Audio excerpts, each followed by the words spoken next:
The biggest test that we have as those living in the West is what we do with our money and with our resources.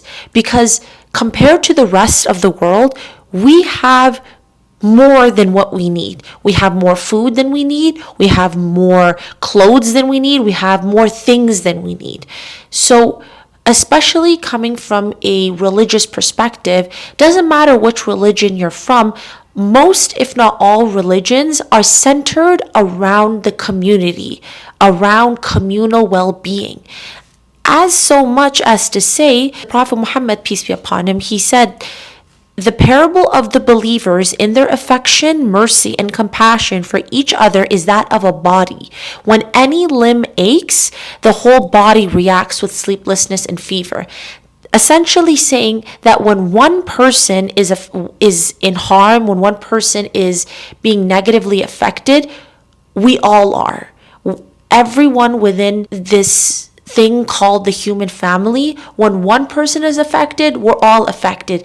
And this transcends beyond these tribalistic notions of creed and religion and race and ethnicity and status. We're all humans, and this is why this Ramadan, in this month of giving, I am fundraising for two initiatives that are near and dear to my heart. The first one is the Inspire program through Islamic Relief. I'm honored and privileged to say that this year, God willingly, I will be traveling to Malaysia and will be volunteering with displaced children. I will be going to Malaysia in person for 10 days. All contributions will be going directly to support vulnerable communities, especially children and youth, through psychosocial support activities, community service initiatives such as school and learning center rehabilitation, and distribution of food and hygiene kits.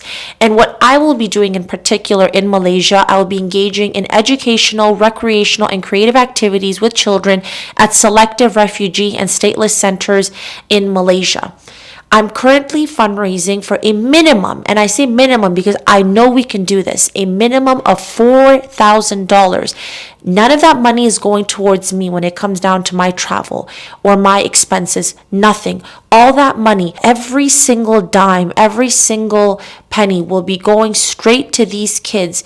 And I always say, money comes and goes, but the impact will last forever. A mere $5, like the money that you spend buying your morning coffee, will have a ripple effect and a domino effect in a child's life.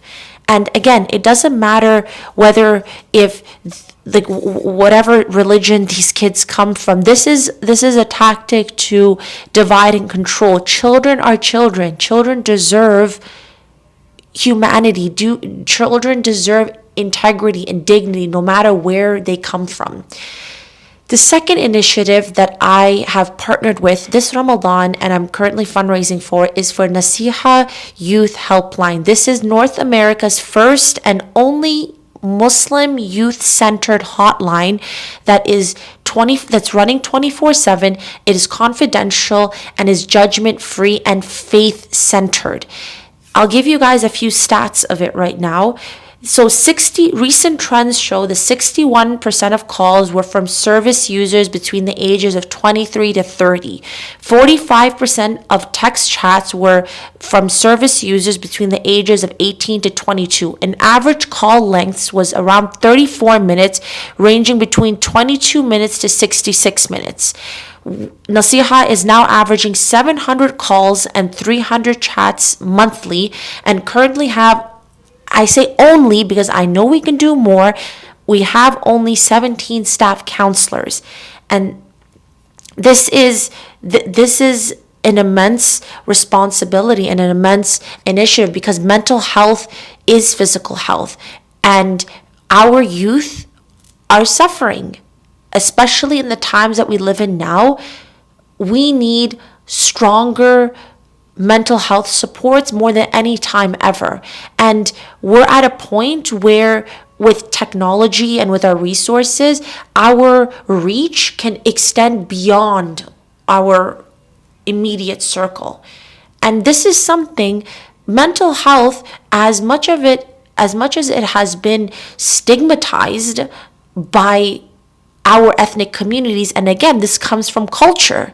This comes from culture. This has nothing to do when it comes down to our religion, because Islam has a very comprehensive and holistic view when it comes down to health, and mental health is within that framework, and it is one of the most important. And if I could reference anyone to go further read and further search, I would prompt you guys to search Dr. Rania Awaad's work. She's an academic at Stanford University, and her stream is in psychology, and her work has been more than revolutionary when it comes down to like exposing the history of mental health within our Islamic history, specifically with the Maristans. And I will link it down below, her research, because it's phenomenal.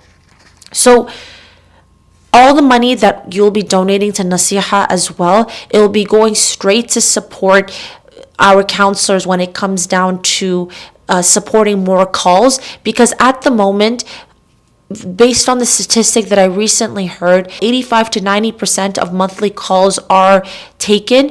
And unfortunately, because of the lack of resources and because of the lack of the staff, there is a 10%, and 10% is a huge statistic. You don't know who lies in that 10% of unanswered calls. One call can be the difference between a life and death.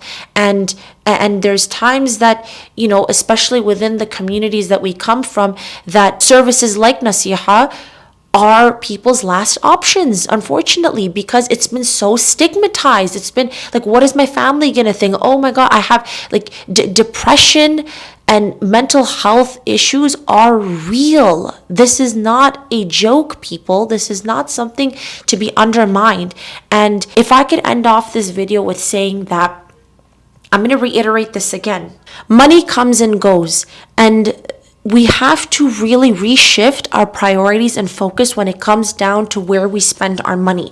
I'm not saying that I have my lunch runs and tea runs and all that, but we have to make sure to stay balanced when it comes down to the way we spend our money.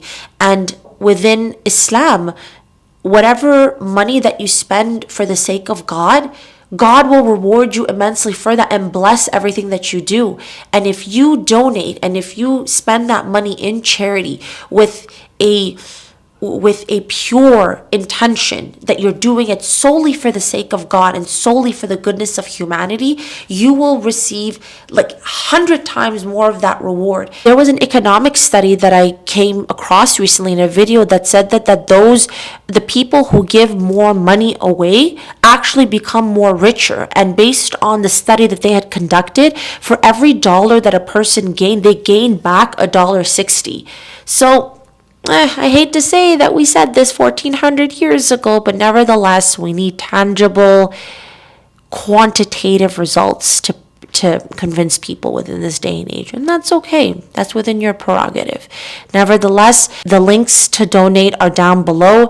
For those of you out there who are Muslim and are donating to either Inspire or Naseeha are Zakat eligible, are Zakat compliant. So if you are eligible to pay Zakat, you can pay your Zakat there. You can also pay Sadaqah. You can pay any amount that you want.